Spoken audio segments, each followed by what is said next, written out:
සුදු නෙළුම කෙටි කතාව රත්නශ්‍රී විජේසිංහගේ ගීපද රචනයක් වන සුදු නෙළුම් මල ගීතය ඇසුරින් නිර්මාණය කරන ලද කෙටි කතාවකි. මෙම ගීතය රත්නශ්‍රී විජේසිංහගේ ආත්ම භාෂණයකි. කෙටි කතාවට ඇහුම්කන් දෙන්න කලින් සුදු නෙළුම් මල පරවෙලා ගීතයට සවන් දීලම ඉන්න කියලා මගේ යාළුවන්ගෙන් ගෞරවයෙන් ඉල්ලනවා. බිඟු ස්ටෝරි ටයිම් අපිත් එක්ක එකතු වෙලා ඉන්න ඔයාලා අපේ කෙටි කතාවලට කැමතිද?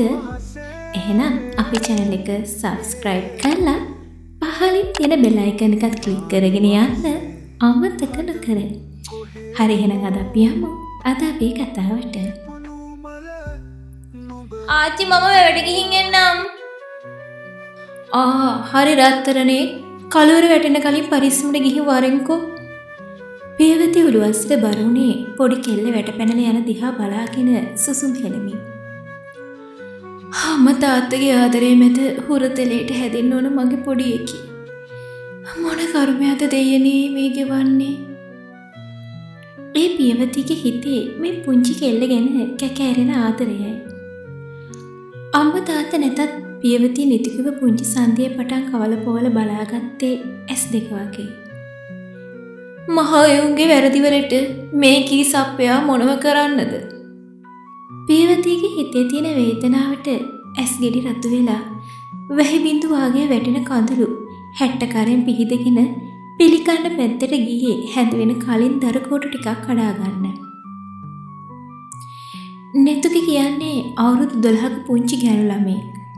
ගමේ ඉස්කෝලේ 7 වසර ඉගෙන ගන්න නෙතුකි ඉගෙන ගන්න හරිපු දක්ෂ හුරු බුහුටි දෙරිවියක්. වැවට කිලෝමීටරයක් පමණ එහෙන් තියෙන කටුමැටි ගෙදරක ජීවත් වෙන මේ පුංචි කෙල්ලට අම්මා තාත්තා හැමදේටම ඉන්නේ ඇගේ අත්තම්මා. නෙතුගේ පුංචි සන්ධියේම ඇගේ අම්මා ගමේ තෙපල් මහත්තයත් එක්ක පැනලා යන්නේ ඇගේ බේබදු පියාගේ හිංසන නිසා. අම්මා ගියාට පස්සේ ඇගේ පියා ඒ වේදනාව පිට කරේ 6-4ක් නොදන්න වෙන මේ පුංචි කෙල්ලකින්. උඹටත් එපා නම් ඵලයන් යන්න. මමම ඒ කෙල්ලව හදාගන්නම්. බීලා වෙරිමරගාත ගෙදරට එන රත්නේ නෙතුකිගෙන් ගෑණි ගිය වේදනාව පිට කරද්දී හැමදාම වගේ ඔහුගේ බරසාර දේහත් එක්ක ඔට්ටුණු පියවති ඇගේ මිනිපිරිව බේරගන්නේ මහත් වෑයමකින්.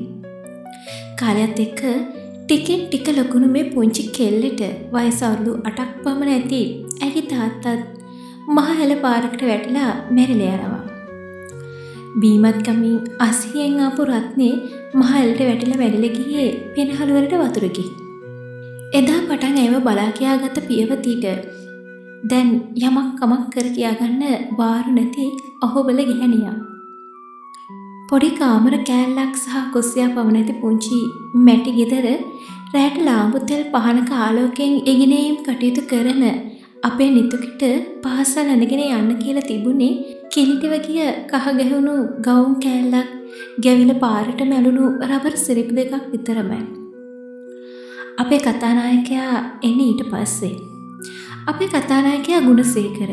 ඔහුට අවුමි ඉස්කෝලේ මාරුවක් ඇවිත් නෙතුකිගේ ඉස්කෝලේට ආවලුත් සිංහල ගුරුවරයා. දරුවන්ට ඉතා ලෙන්ගතු කාරුණික චරිතයක් වූ මොහුට නෙතුකි ගැන තිබුණේ ඉතා උනන්දුවක්. ඊට හේතුව ඔහු ඇගේ පවුල් පරිසරය හා සමාජ ආර්ථික ගැටලු පිළිබඳව දැනගෙන හිටීම. දුෂ්කර ගම්මානයක් වන මේ ගම්මානය තවමත් වාණිජ්‍යකරණය නො එදා වේල සප්පායම් කරගන්න දෑතේ හයියෙන් පොළොවත් එක්ක ඔට්ටු වෙන අහිංසක මිනිස්සුන්ගෙන් පිරුණු ග්‍රාමීය ගම්මානයක්. නෙතුකි මොකද මේ අදත් ඉස්කෝලේ එන පරක්? සර් ඇස්වල කඳුළු පුරවගෙන නෙතුකි බැලුවේ ඇගේ පන්තිභාර ගුරුවරයා වූ ගුණසේකර දිහා. සිය දෑත් පොඩි එකට එකතු කරගෙන නිහඬව බලාගෙන ඉන්න නෙතුකිව පන්තිය තුලට යැවූ ඔහු ඇයට කැන්ටිමේ කෑම එකක් ගෙනවිත් දුන්නේ ඇය ආහාරයක් නොමැතිව සිටින බව දැනගෙන.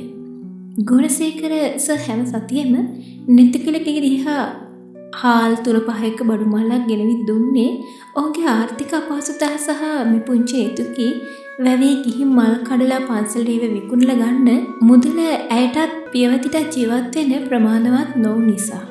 කෝ අදත් නෙතුක නේද? ගුණසේකර පන්තිය ළමුන්ගෙන් ඇහුවේ කිසිම දිනක පන්තියක් මගහැර නොගන්න මේ පුංචි කෙල්ල ප්‍රමාද වී හෝ පාසලට පැමිණෙන බව ඔහු දන්න නිසා. දින දෙකක් ගෙවී ගියද නිතුගේ ගැන ආරංචියක් නොමැති තැන වැව් කණ්ඩිය හරහා පාරෙන් නිතුකිලගේ ගෙදර දිහාට එන ගුණසේකර දුටුවේ වැට ඉස්සරහා ඇති කොහොඹ ගහේ එළලා තිබ්බ සුදු කොඩිය. ලම්පෙද්දි මිනිස්සු එකා දෙන්න පිළිලා ඉඳිය ගිහි මිදුලේ එහා මෙහා දුවන පුංචි කොළු පැටව අස්සෙන් ඉස්සරහට ගිය ගුණසේකරගේ දෙපා පණ නැතිව ගියේ. දෙන්නෙකුටවත් හැරෙන්න ඉඩ මදි පුංචිගේ සාලේ නිහඬව නිසල්මන්ව ලාබලී පෙට්ටියක වැතිර සිටින නෙතුකගේ නිසල දේහය දැකලා. ඉස්කෝලේ අඳින පරණ කහ ගැහුණු සුදු ගවුමෙන් අවසන් ගමන් යන ඒ පුංචි කෙල්ලට හිතා ගන්නවත් බැරි වෙන්න ඇති ඇයට ඉරනම් වූ අවසානය ගැන. මට ඒ වෙලාවේ දැනුණු හැඟීම් කියාගන්න තරම් හයියක් අතටත් නැහැ. නෙතුකිගෙන් මම මගේ පුංචි දුවව දැක්කා. මගේ පුංචි දුවගේ වයසෙම ඉන්න මේ පොඩි කෙල්ල ජීවත් වෙන්න ඉගෙන ගන්න දරන උත්සාහය උනන්දුව මම මගේ ඇස් දෙකින්ම දැක්කා. මම එදා නෙතුකිගේ ගෙදර යද්දී වැව් කණ්ඩිය උඩිනුත් වතුර දැම්මා. ඒත් මම කවදාවත් මේ වගේ අවාසනාවන්ත අවසානයක් බලාපොරොත්තු වෙන්නේ නැහැ.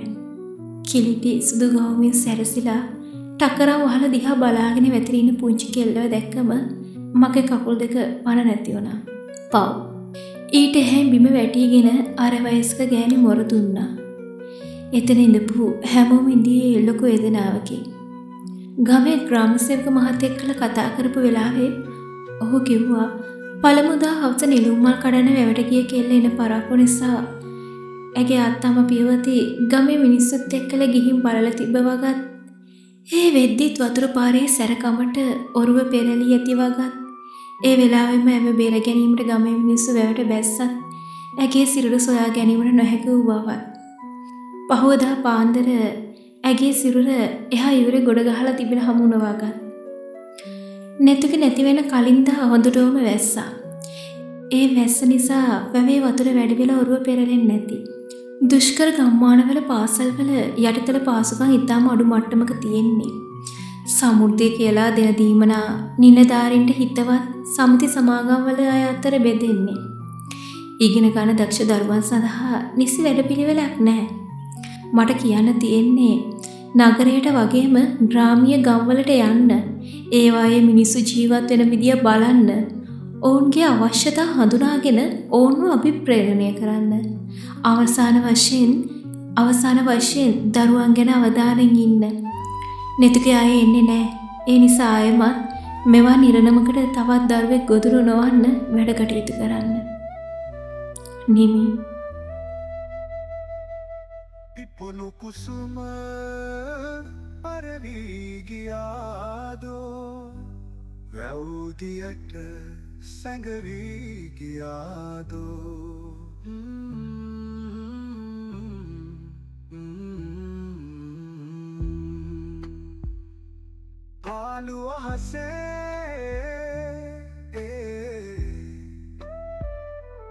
පාළු අහසේ හඳ කොහෙදෝ පිපුණු මල නුඹ නොදුටුවාදෝ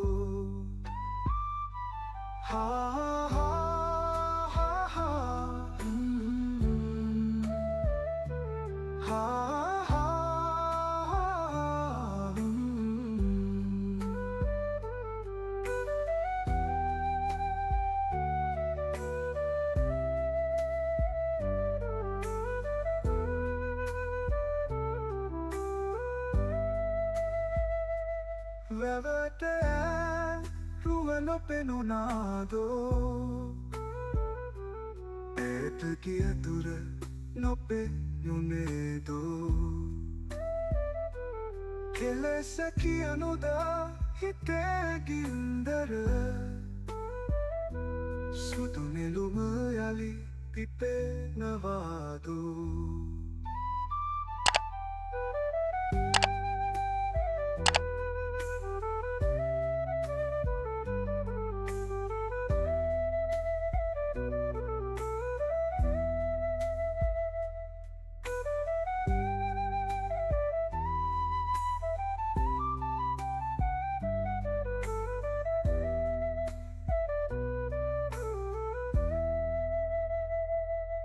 රැවට රුව නොපෙනුනාදෝ ඇයට කියතුර නොපෙනුනේදෝ කෙලෙස කියනුදා හිතේ ගින්දර සුදු නෙළුම යලි පිපෙනවාදෝ